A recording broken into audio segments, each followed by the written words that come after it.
24 अप्रैल सन 2012 रात को 12:30 बजे किसी ने सोनू शर्मा पर जानलेवा हमला किया, वो भी किसी सुनसान सड़क पर नहीं, उसके अपने घर के अंदर, और किसी को खबर तक नहीं। लेकिन आखिर ऐसा क्यों हुआ कि सोनू शर्मा की अपने घर के अंदर ही किसी ने हत्या कर दी और पड़ोसियों को इस बात की भनक तक नहीं लगी? इस आलीशान बिल्डिंग में सिक्योरिटी गार्ड्स और सीसीटीवी कैमरों जैसी अत्याधुनिक सुविधाओं के बावजूद इस हादसे को क्यों नहीं रोका जा सका? कहने को तो मुंबई की आबादी करोड़ों में है, लेकिन फिर भी यहां भीड़ में हर आदमी अकेला है। आज हम मुंबई वासी इंटरनेट और मोबाइल के जरिए पूरी दुनिया से जुड़े रहते हैं, लेकिन अपने पड़ोसियों की शक्ल देखे हमें सालों बीत जाते हैं। लेकिन आखिर कौन थी ये सोनू शर्मा और इतनी क्रूरता के साथ उसकी हत्या क्यों कर दी गई? जी साहब, 11 बजे के बाद इधर रेयरिंग्स पे मेरा ही ड्यूटी था सर, पर मैंने सर किसी को आते जाते नहीं देखा सर। सर रजिस्टर में कोई एंट्री नहीं है सर। पक्का? जी साहब।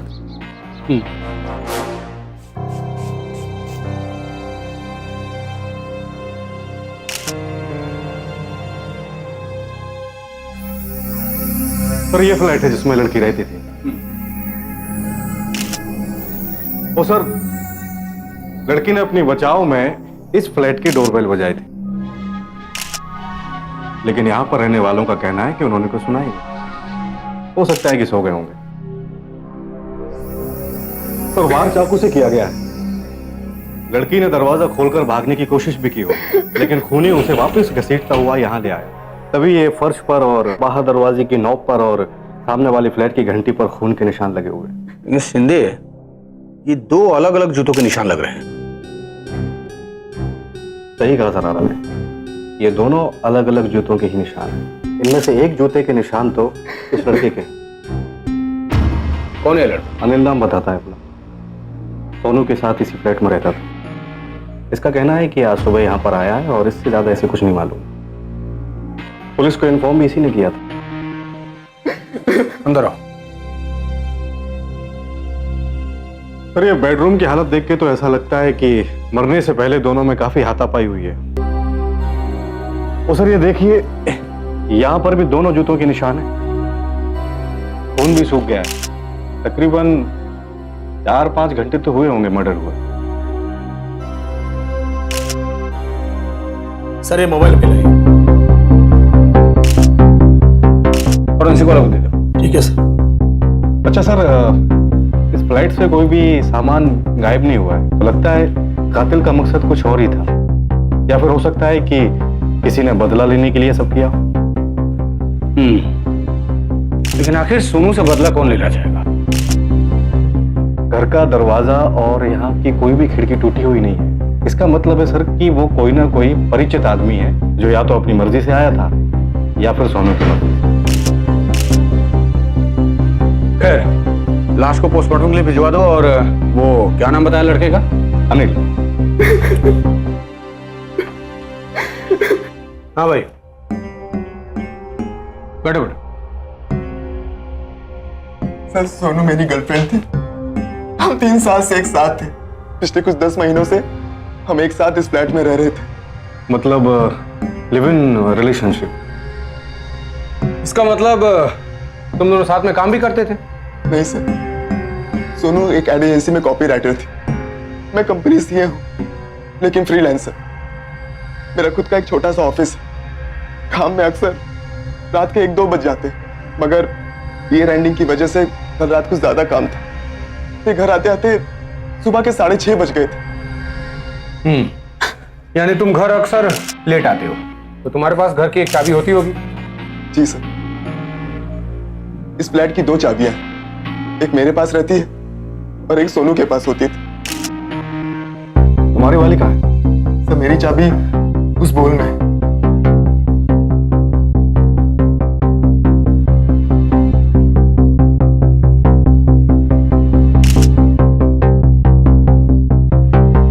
सर यहाँ चाबी तो है, लेकिन 2 नहीं, एक ही है। दूसरी चाबी? सर जब मैं सुबह घर के अंदर आया तो सोनू की चाबी वहां नहीं थी, जबकि हम दोनों हमेशा अपनी चाबियां उस बोल में डाल दिया करते थे। तावड़े, अपने लोगों से पूछो कि उनको चाबी मिली है क्या? जी साहब। और नहीं मिली है तो मिलकर ढूंढो। जी साहब। आज सुबह तुम जब घर पहुंचे तो सबसे पहले तुमने क्या देखा? से घर में सुबह 6:30 बजे जब मैं अंदर आया तो मैंने लाइट ऑन किया, अपना बैग वहां पे रखा, तभी मेरा ध्यान फर्श पे गिरे इस खून के निशान पर गया जो अंदर की तरफ जा रहे थे। और वहां जाके देखा तो सोनू की लाश पड़ी थी सर।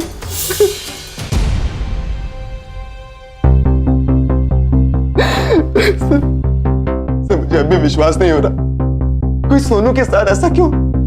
ये सब कैसे हो गया सर? कैसे हो गया? अच्छा, जब तुम घर के अंदर आए तो उससे पहले तुम्हारी नजर सामने वाले फ्लैट के डोरबेल पर नहीं पड़ी? वहां कोई खून का निशान नहीं देखा? नहीं सर, मैं बहुत थका हुआ था, इसलिए लिफ्ट से सीधा अंदर चला आया, मेरा ध्यान भी नहीं किया।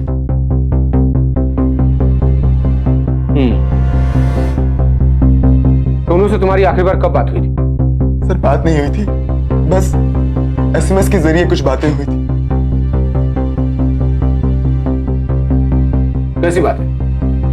तो मेरे घर से बाहर जाने के बाद करीबन 10 मिनट बाद 10:15 में सोनू का पहला मैसेज आया कि घर की लाइट चली गई। अच्छा, फिर सर तकरीबन 11 बजे सोनू का वापस मैसेज आया कि घर की लाइट दोबारा चली गई। तो उसके बाद सर मेरा सोनू के साथ कोई कांटेक्ट नहीं हुआ और फिर मैं भी अपने काम में बिजी हो गया। शिंदे, वो इलेक्ट्रिशियन को बुलाओ। Yes sir. साहब, घर के सारे फिंगरप्रिंट्स और जूतों के निशान ले लिए गए। अच्छा अनिल, तुम्हें अपने ये जूते पुलिस को देने होंगे, क्योंकि तुम्हारे इन जूतों पे जो सोनू का खून लगा है उसकी फॉरेंसिक जांच होगी। जी सर। शिंदे, तो इसके सामने वाले पड़ोसी से बात करो। Yes sir. आजा। कल हम यहीं पे सोए थे। तुम लोग सो रहे थे तो घंटी सुनाई नहीं दी? घंटी क्यों लगा रखा है? जी वो तावड़े, साहब। घंटी बजा। हो साहब।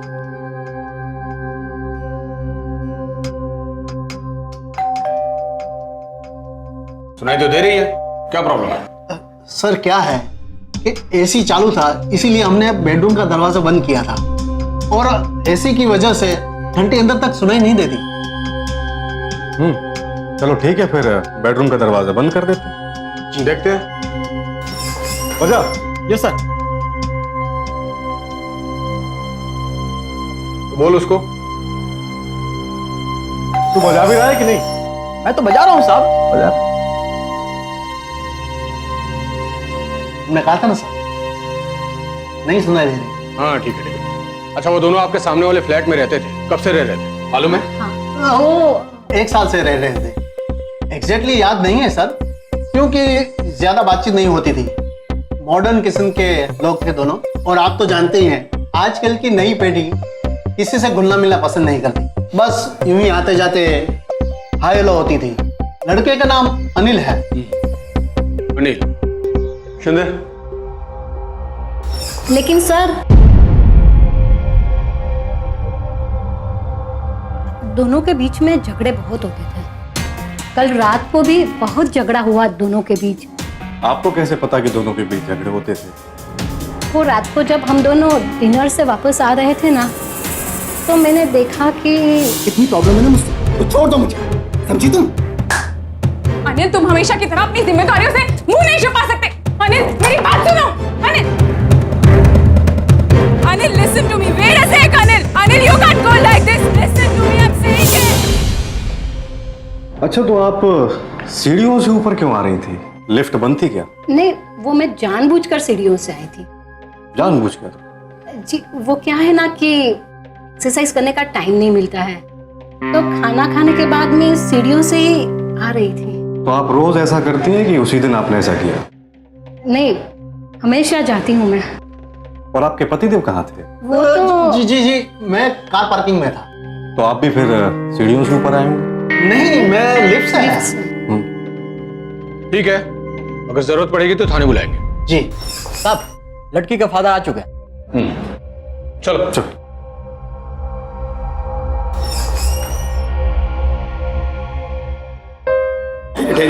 अरे शक्ल तो देखने दो मुझे मेरी बेटी की। अंकल, इनको संभालिए अंकल। ओ थम्बा थम्बा, देखने दो।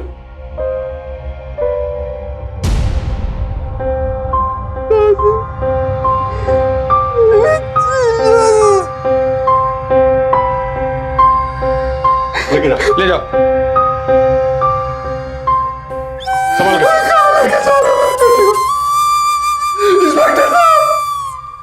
कहाँ लेके जा रहे हो? कोई नहीं पोस्टमार्टम के बाद बॉडी मिल जाएगी। आइए आपसे बात करते हैं। आइए प्लीज। धीरज रखिए। अच्छा, आपकी बेटी की किसी से कोई दुश्मनी या फिर? जी नहीं, सोनू तो बहुत ही इंडिपेंडेंट लड़की थी, शुरू से ही अपना ख्याल खुद रखती थी, उसकी किसी से कोई दुश्मनी भी नहीं थी। आपकी बेटी से आखिरी बार कब बात हुई? कल मैं दरअसल दिन में 2-3 बार उससे बात कर लिया करता था। कल रात 10 सवा 10 बजे के करीब मेरी उससे बात हुई थी। बहुत परेशान सी लग रही थी वो। परेशान क्यों? दरअसल वो कह रही थी कि उसका अनिल से कल झगड़ा हो गया। बाद में ठीक भी हो गया था, लेकिन अक्सर ये आपस में झगड़ते रहते थे। मैंने कई बार इन लोगों को समझाया कि अब इस तरह से झगड़ना बंद करो।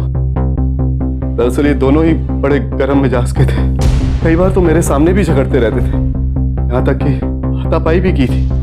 दरअसल मैं तो इन दोनों के लिव इन रिलेशनशिप से ही बिल्कुल खिलाफ था, लेकिन सोनू थी कि अपनी जिद पे अड़ी थी। और क्या कहा सोनू ने?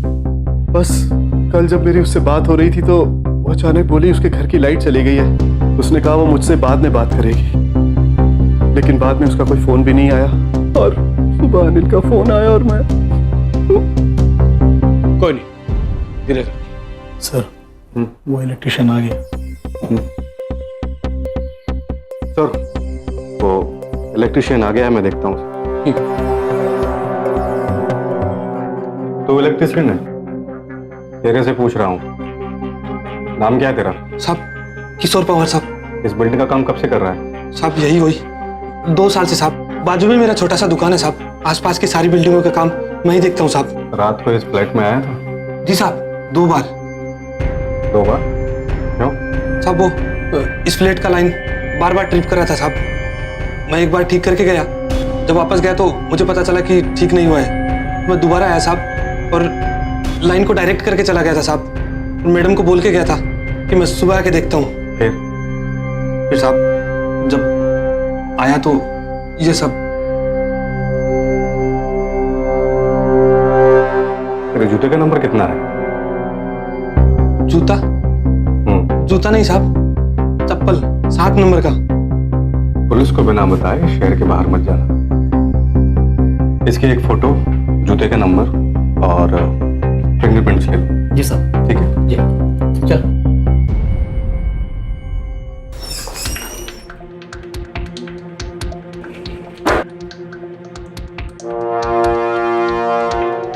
सर ये चाकू सेट मिला है। इस पर खून के निशान है क्या? नहीं सर। 1 मिनट देखने दो।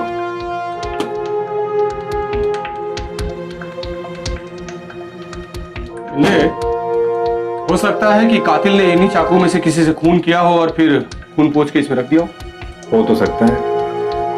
इन सबको फॉरेंसिक लैब भेजो। Yes sir. आवड़े चाबी मिल गई, साहब को बोलो।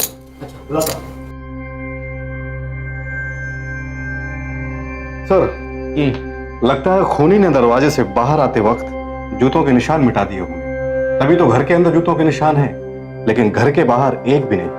साहब चाबी मिल गई। चलो। सर ये रही चाबी, बेड के कोने में फंसी हुई थी। ये सोनू की चाबियों का सेट है क्या? जी हाँ सर, लेकिन ये यहाँ कैसे? हो सकता है हाथापाई में यहाँ कहीं गिर गई हूँ। बिंदे, अगर खूनी इस चाबी से दरवाजा खोलकर अंदर आया तो डेफिनेटली इस चाबी पे सोनू और खूनी दोनों के उंगलियों के निशान होने चाहिए। बिल्कुल सर, उन्हें तो चाहिए। इसे फॉरेंसिक लैब भेजो। जी सर।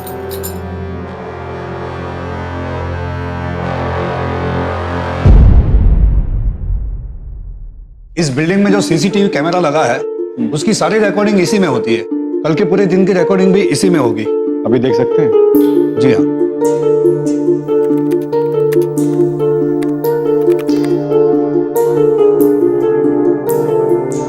No video?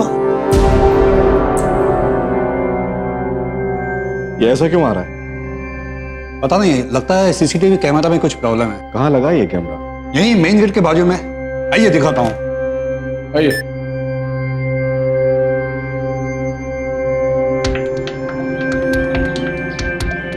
यहाँ लगाओ। ऊपर चढ़।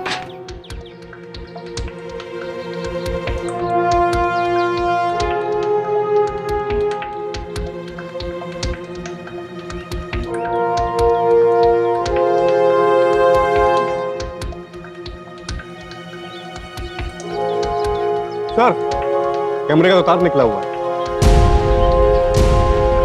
इसका मतलब शिंदे वो कोई बाहर का आदमी नहीं था। वो जो कोई भी था उसको इस बिल्डिंग और कैमरास के बारे में सब कुछ पता था। लेकिन ये कौन हो सकता है? जो कोई भी हो पता तो लग ही जाएगा। Well thank you. अगर जरूरत पड़ी तो थाने बुलाएंगे। Any time sir. शिंदे चल। सुरक्षा की दृष्टि से मुस्तैद एक रेजिडेंशियल बिल्डिंग में सोनू शर्मा की अपने ही घर में हत्या कर दी जाती है। जाहिर है ये किसी बाहर वाले का काम नहीं था। अपराधी कोई ऐसा व्यक्ति था जो बिल्डिंग की सुरक्षा व्यवस्था से भली भांति परिचित था, इसीलिए वो बिल्डिंग की सुरक्षा में इतनी आसानी से सेंध लगा पाया। लेकिन वो कौन व्यक्ति था? और शायद वो कोई ऐसा व्यक्ति था जिसे सोनू शर्मा जानती थी। जुर्म को अंजाम देने में अक्सर कुछ ऐसे लोगों का हाथ होता है जिन्हें हम अच्छी तरह जानते हैं, पहचानते हैं। सोनू के केस में भी ऐसा ही हुआ। पुलिस के लिए यह केस बेहद ही उलझी हुई गुत्थी बनता जा रहा था, लेकिन फिर भी उन्होंने हार नहीं मानी। तो ये पोस्टमार्टम की रिपोर्ट आ गई है। इसके हिसाब से कत्ल 12 से 1 के बीच हुआ है और कत्ल के लिए तेज धार वाला चाकू इस्तेमाल किया गया है। तो सर, ये सोनू के गर्दन के पीछे वाले हिस्से में कई घाव लगे हैं। इन घाव से ज्यादा खून बह जाने की वजह से इसकी डेथ हुई है। और जो सोनू की किचन से हमें चाकू मिले थे वो इसके घाव से मैच नहीं करते। दिखाओ जरा। अच्छा, चाबियों पर से कुछ उंगलियों के निशान मिले कि नहीं? मिले तो हैं, लेकिन सब आधे अधूरे निशान हैं। हो सकता है कि बिस्तर में गद्दों के बीच में फंस जाने की वजह से उंगलियों के निशान मिट गए हों। एक और सबसे बड़ी बात सर, रेप केस नहीं है। हाँ, लेकिन सोनू के नाखून से कुछ ब्लड सैंपल मिले, उनकी डीएनए जांच हो रही है। अच्छा, और ये इन जूतों से कुछ पता चला? नहीं सर, इतना ही मालूम है कि ये दोनों ही जूते 9 नंबर के। इनमें से एक जूता तो अनिल का है, लेकिन दूसरा जूता किसका है इसके बारे में अभी तक कोई जानकारी नहीं मिली है।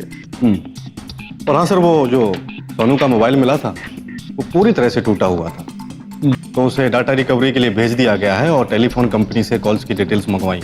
तो कल सुबह तक दोनों ही आ जाएंगे। गुड। काश अगर सोनू के पड़ोसियों ने सही टाइम पे दरवाजा खोल दिया होता तो शायद उसकी जान बच जाती। सर, मुझे लगता है कि सोनू के मर्डर के पीछे कोई और नहीं, अनिल है।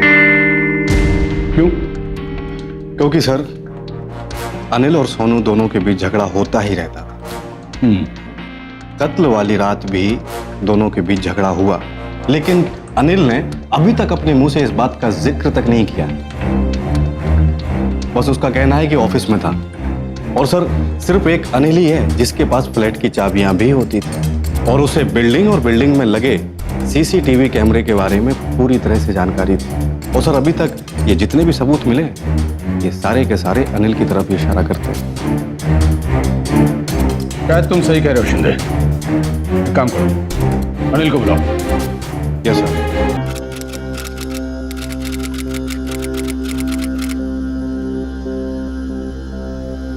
बैठो बैठो। अच्छा अनिल, तुम्हारे और सोनू के बीच के रिलेशन कैसे थे? सर, बहुत अच्छे रिलेशन थे। एक दूसरे को अच्छी तरह समझते थे, एक दूसरे से बहुत प्यार करते थे। इतना ही समझते थे तो झगड़ा क्यों करते थे? क्यों? सर, झगड़े किस कपल के बीच में नहीं होते। हाँ होते हैं, नॉर्मल झगड़े तो हर घर में होते हैं, लेकिन तुम दोनों के झगड़े मारपीट तक चले जाते थे अक्सर। क्यों? एक्चुअली सर, हम दोनों का गुस्सा काफी तेज था, लेकिन मारपीट सिर्फ मैं ही नहीं किया करता था, वो भी उतना ही किया करती थी। लेकिन उसके बावजूद भी हमें एक दूसरे की बहुत आदत थी सर। कल रात को भी तुम दोनों के बीच झगड़ा हुआ था, मारपीट तक नौबत आ गई थी। नहीं सर, झगड़ा नहीं हुआ था, बस थोड़ी सी बहस हुई थी। एक्चुअली सर, मैं लाइट का बिल जमा करना भूल गया था। भूल गए? इतने दिन से तुम्हें याद दिला रही हूँ, इतना छोटा सा काम भूल गए तुम। अरे कहा ना यार, भूल गया, टाइम नहीं है मेरे पास। और वैसे भी ऑफिस में ऑडिट का काम चल रहा है, एक बार तुम बिल जमा करने चली जाओगी तो कुछ बिगड़ नहीं जाएगा। क्यों?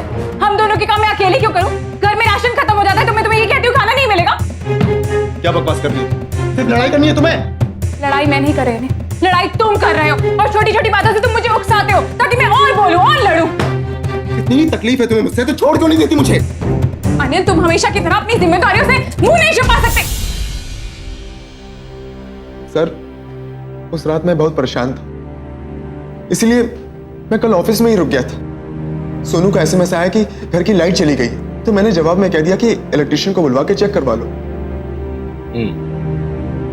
अच्छा अनिल, सोनू कैसी लड़की थी? मेरा मतलब कैसा नेचर था उसका? किसी से कोई दुश्मनी, पैसे वगैरह को लेके? नहीं सर, उसने कभी ऐसा कुछ बताया तो नहीं। सर बयान कंप्लीट है। तो अनिल साइन करो इसमें।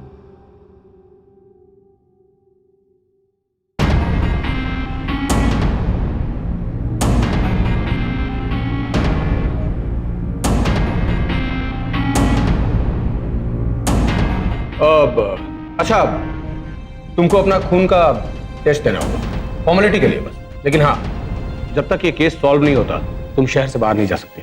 क्या? कहीं आप लोग मुझ पर शक तो नहीं कर रहे? नहीं नहीं, ऐसी कोई बात नहीं, अगली पूछताछ के लिए जरूरत पड़ सकती है, इसीलिए। दौड़े, इसको हॉस्पिटल ले जाओ। जी साहब। चलो। सैंपल लेके छोड़ दे। जी साहब।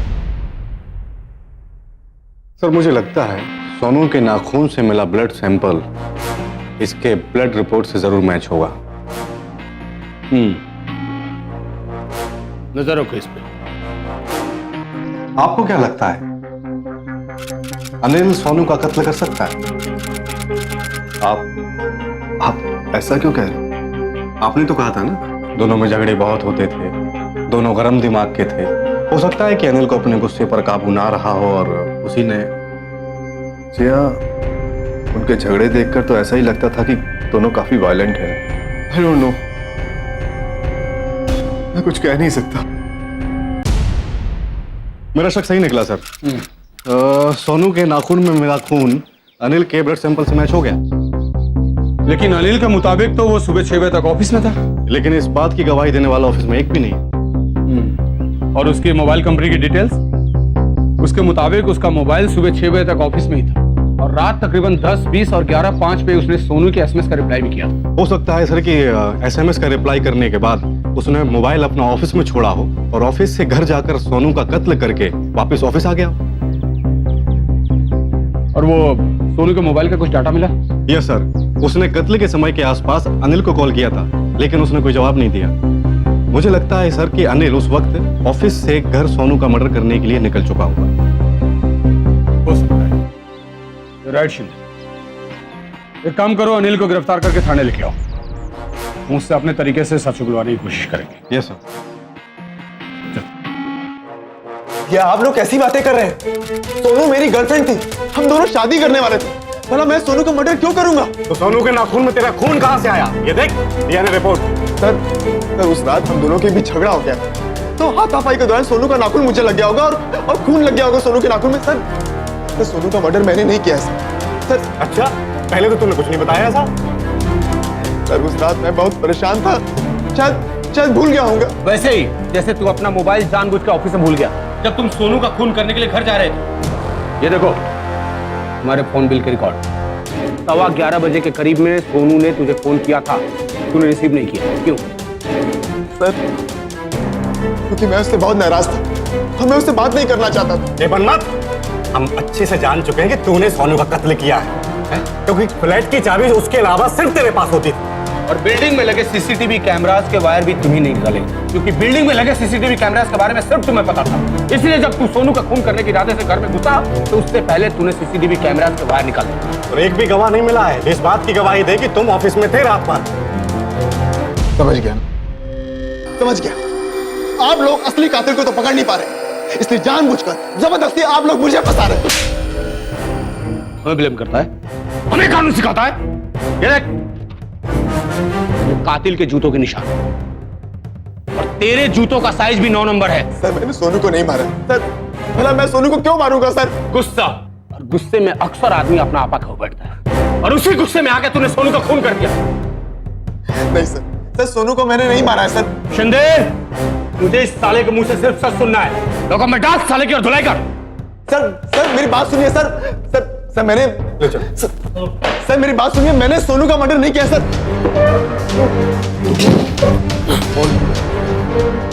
सच बोल। बस सच कर, मैंने सोनू को नहीं मारा इंस्पेक्टर। इतनी मार खा के तो बड़े बड़े मुजरिम अपना मुंह खोल देते हैं, लेकिन ये साला अपना जुर्म कबूल करने को तैयार ही नहीं होता। ऐसे तो एक और पर छूट जाएगा, क्योंकि ना तो हमारे पास कत्ल का हथियार हो, ना ही वो जूते। शिंदे, तुम्हें नहीं लगता कि हम कहीं कुछ भूल रहे हैं?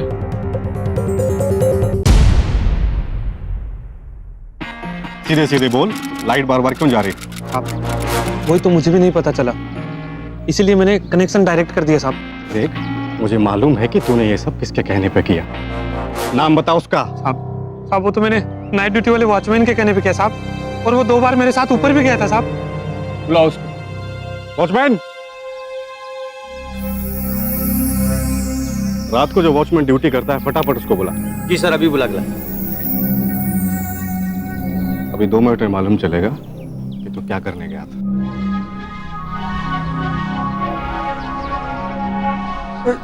जी साहब। तू तो उस दिन बोल रहा था कि किसी को आते जाते देखा ही नहीं, और 2 बार तू ऊपर गया था, ये कौन बताएगा? साहब वो तो ये नहीं था साहब, वो तो कोई और था।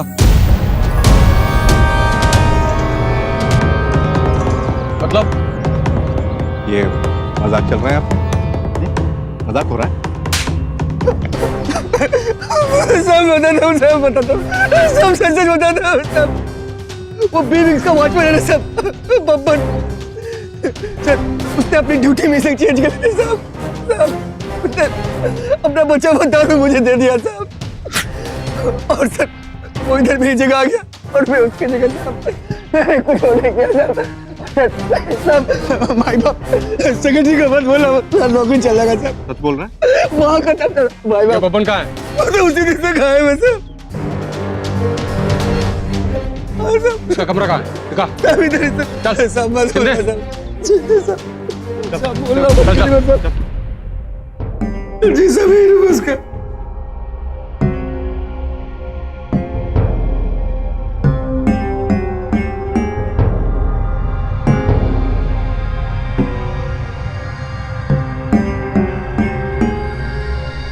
कमाल है। कमरा भी पूरा खाली है सर। इधर आ।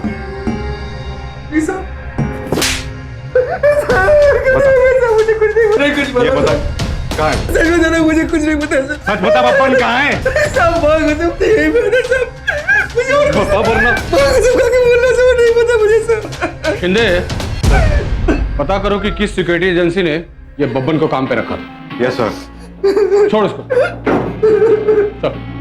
और सुन, जैसे उसका पता चले हमें इन्फॉर्म कर। पक्का सर।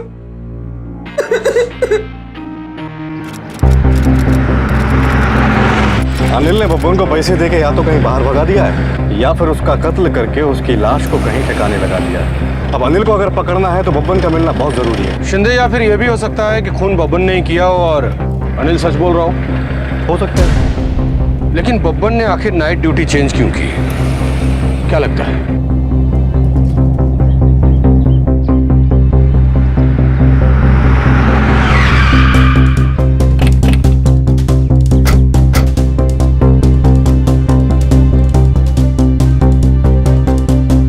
सर, इस फॉर्म पे बबन की फोटो तो है, पर एड्रेस की जगह पर सिर्फ गाजियाबाद लिखा हुआ है। दिखाओ इधर। तो तुम लोग बिना किसी की ठीक से जांच पड़ताल किए उसको नौकरी में रख लेते हो? नहीं सर, ऐसी कोई बात नहीं है। तुम्हारी एजेंसी का लाइसेंस कैंसिल करवा दूंगा मैं, समझे? तुम्हारी एजेंसी का मालिक कहाँ है? सर इस वक्त ऑफिस में नहीं है, किसी काम से बाहर गए हुए हैं। उसको बोलो थाने में पेश होने, वरना अच्छा नहीं होगा। सर, ये रूपेश ने जो बब्बन का नंबर दिया था उस पर बेल तो जा रही है, लेकिन कोई रिसीव नहीं कर रहा है। अगर बेल जा रही है शिंदे, तो डेफिनेटली हमें लोकेशन तो मिल ही जाएगी। बिल्कुल सर। पूरे महाराष्ट्र में तकरीबन 15,000 ऐसी सिक्योरिटी एजेंसीज हैं जो बिना किसी वाजिब लाइसेंस के काम कर रही हैं, और इनमें से ज्यादातर मुंबई में हैं। सिर्फ कुछ चुनिंदा एजेंसीज ऐसी हैं जिनके पास सभी लाइसेंसेज हैं, जो सारे मापदंडों पर खरी उतरती हैं और अपने गार्ड्स को जरूरी ट्रेनिंग भी मुहैया कराती हैं। सरकारी नियमों के अनुसार एक सिक्योरिटी एजेंसी को PSARA के तहत 16 अलग अलग लाइसेंसेस लेने पड़ते हैं और इसके अलावा ट्रेनिंग के लिए एक अलग लाइसेंस होता है। लेकिन अक्सर जायज लाइसेंस रखने वाली एजेंसीज भी अपने फायदे के लिए बिना जांच पड़ताल किए अनजान लोगों को सिक्योरिटी गार्ड की नौकरी पर लगा देती। और चूंकि एजेंसी के पास ना इनका सही नाम पता होता है ना ही कोई और जानकारी, इसलिए पुलिस के लिए इन्हें ढूंढना बेहद मुश्किल हो जाता है। सोनू के केस में भी अपना शक सही साबित करने के लिए पुलिस को बब्बन को ढूंढ निकालना बेहद जरूरी हो गया था, लेकिन सिक्योरिटी एजेंसी उनके किसी काम नहीं आई। आखिरकार पुलिस ने मोबाइल कंपनी की मदद से बब्बन की अंदाजन लोकेशन पता की। क्या हुआ मनु बड़ा? ये गाजियाबाद में ये लोहा मंडी, ये है उस नंबर की लोकेशन।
बोल, अनिल ने तुझे कितने पैसे दिए थे? बोल। बोलो 2000 रुपए दिए थे साहब। मैंने कुछ नहीं किया साहब, मैंने कुछ छोड़ा साहब। अनिल साहब ने सोनू मैडम का खून किया साहब। लाइट आने के बाद ऊपर भी नहीं गया था साहब। वो तो अनिल साहब के कहने पे मैंने वो CCTV करने का कार्ड करा था साहब। माँ कसम मैंने कुछ नहीं किया था साहब। बोल कुछ नहीं किया साहब, मैंने कुछ नहीं किया। कुछ बोला ये? हाँ सर, इसने कबूल किया है कि अनिल के साथ मिला हुआ है। साहब मैंने कुछ नहीं किया साहब।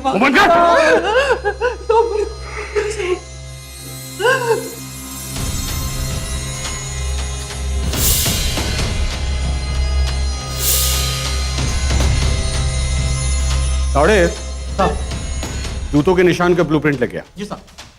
तू इसके जूते को। साहब मैंने कुछ नहीं किया साहब। साहब मुझे छोड़ दो साहब।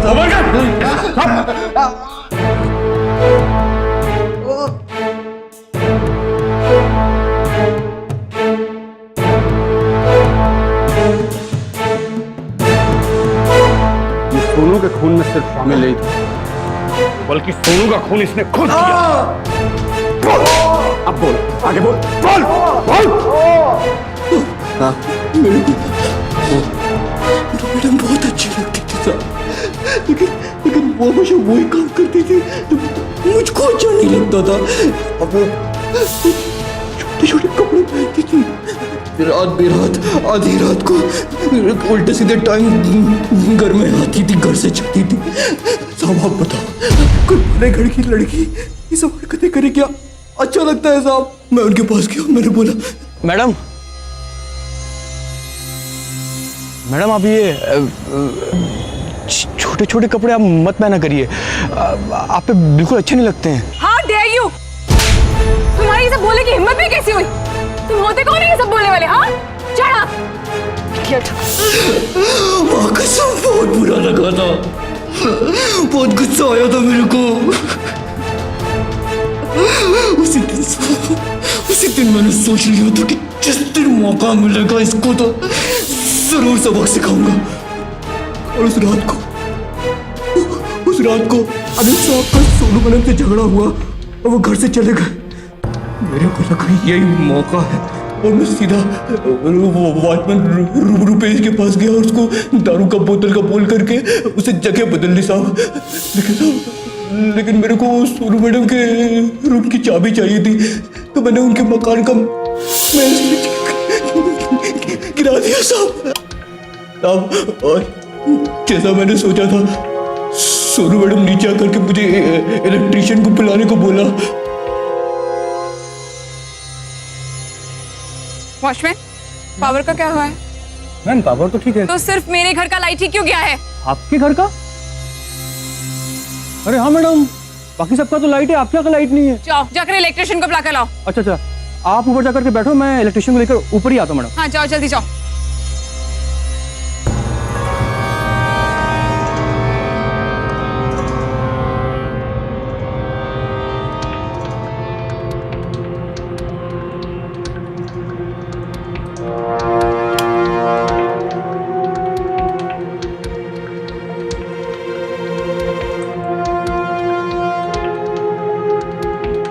और मैं वो किशोर को लेकर के उनके रूम में गया चाबी चुराने के लिए साहब। ये लो।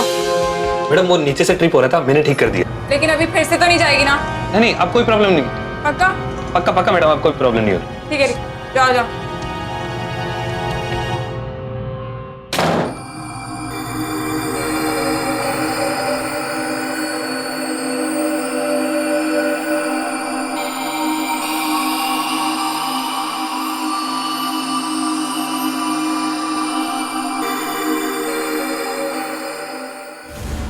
लेकिन तुमने बोला था ना फिर से लाइट नहीं जाएगी, फिर से कैसे चली गई? मैडम मुझे लगता है कि आपके फ्लैट का लाइट का ओवरलोड हो रहा है। अभी मैंने लाइन डायरेक्ट कर दी है। आप एक काम करना, एसी और गीजर का इस्तेमाल कम करना। बाकी मैं सुबह आके देखता हूँ कि प्रॉब्लम क्या है। अच्छा ठीक है, मैं चलता हूँ। हाँ हाँ जाओ जाओ। मैडम एक गिलास पानी मिलेगा? अच्छा ठीक है।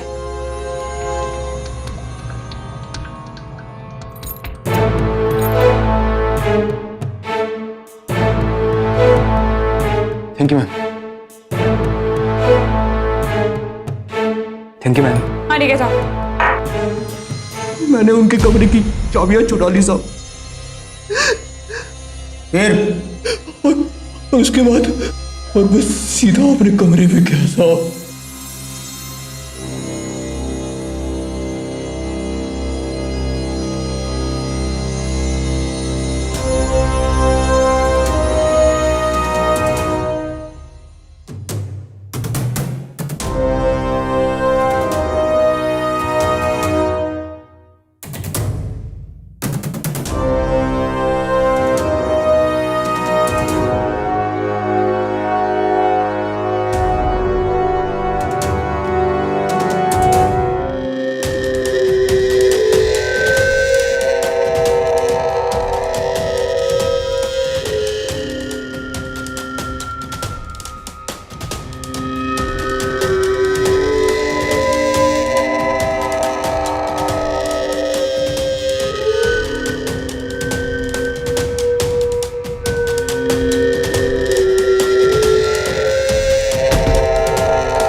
मैडम आपको कितने बार बोला कि छोटे कपड़े मत पहनो, मगर आप कि मुझे थप्पड़ मारेंगी।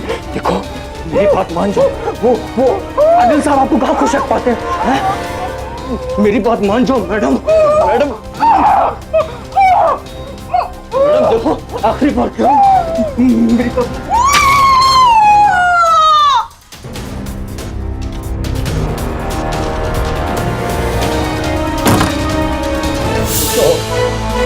मैं तो बस उनके साथ एक रात गुजारना चाहता था। अगर वो सीधे तरीके से मान जाती तो ये सब होता ही नहीं साहब। तो उसका रेप करके उसे जिंदा छोड़ देता, ताकि वो तुझे जेल भिजवा देती है। और तूने जिससे कत्ल किया था वो हत्यार करे। बता। जब जाते वक्त मैंने ट्रेन से नदी में फेंक दिया था और खून से सने कपड़े का चला दिए साहब, चला दिए। हैवानियत की हद कर दी तूने।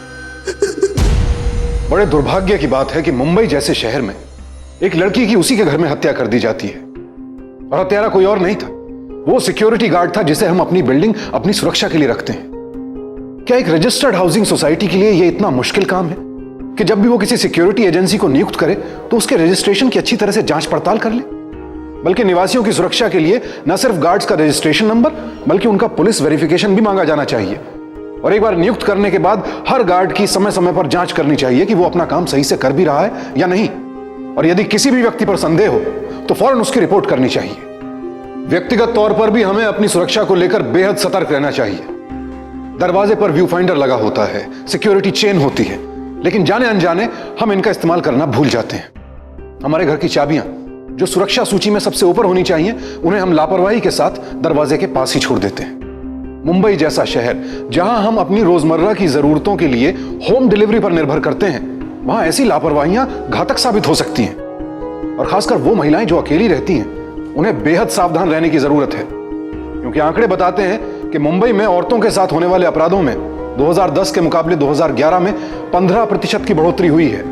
और ये आंकड़े फिलहाल कम होते नहीं दिख रहे हैं। इन आंकड़ों को कम करने का दायित्व जितना पुलिस का है उतना हमारा भी है। सतर्क रहिए, सुरक्षित रहिए। अब मुझे सुशांत सिंह को इजाजत दें।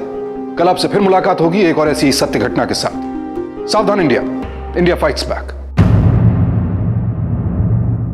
तो सावधान।